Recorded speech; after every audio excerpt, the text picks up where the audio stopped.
নিজস্ব আত্মীয়স্বজনকে বেশি প্রাধান্য দেওয়া হয়। সমিতি হচ্ছে সবাই। এই হাসপাতাল জনসাধারণের কল্যাণে ব্যবহৃত হবে। আমরা এই সমবায় আন্দোলনকে সরিয়ে দিতে চাই।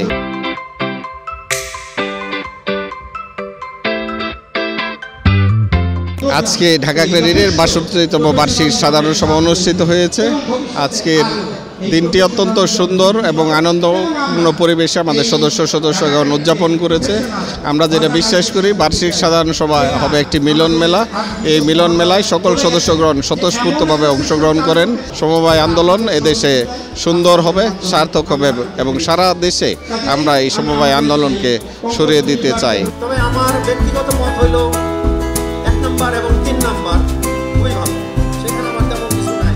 আমার হোলি ফ্যামিলি হসপিটাল অনভিজ্ঞতার কারণে আমরা ছেড়ে দিছি, মানে সারা হয়ে গেছে। যে প্রজেক্টে বেশি ইনকাম হবে সেটা যেরকম সত্য, একটি প্রজেক্টে আমার ৬২ বছরের আয় সব বেরিয়েও যেতে পারে।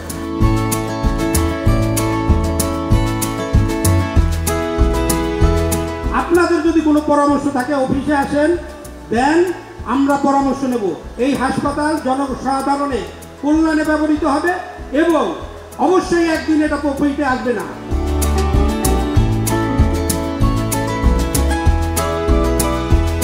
সেই ১৭ সালের পর থেকে এজিএম বন্ধ ছিল, নির্বাচন বন্ধ ছিল।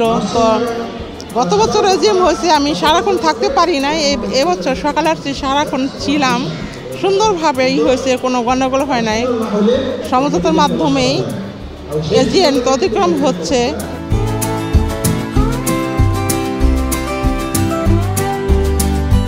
আপনারাও হয়তো শুনতেছেন অনেকের অনেক কমপ্লেন, আসলে সমাধান হয় না। নিজস্ব আত্মীয়স্বজনকে বেশি প্রাধান্য দেওয়া হয়।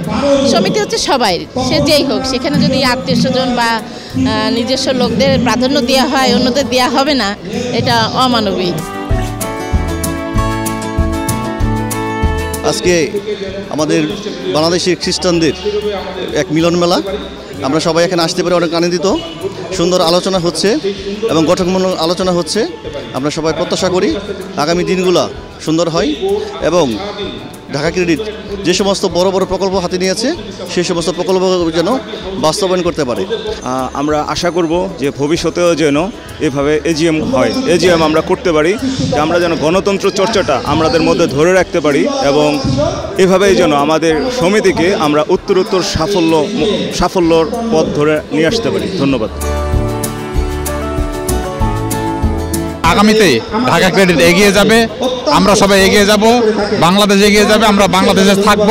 বাংলাদেশের সাথে আমরা একাত্মতা ঘোষণা করে, ঢাকা ক্রেডিটও একাত্মতা ঘোষণা করে আমরা সবাই এগিয়ে যাব। ধন্যবাদ জানাই সংবাদ প্রকাশকে। সমিতির যে ইলেকশন সেটা যেন সুন্দরভাবে হয়, জনগণ যেন সুষ্ঠুভাবে নির্বাচনে ভোট দিতে পারে, তাদের নিজ নিজ ভোট যেন দিতে পারে, সেই প্রত্যাশায় আছি আমরা।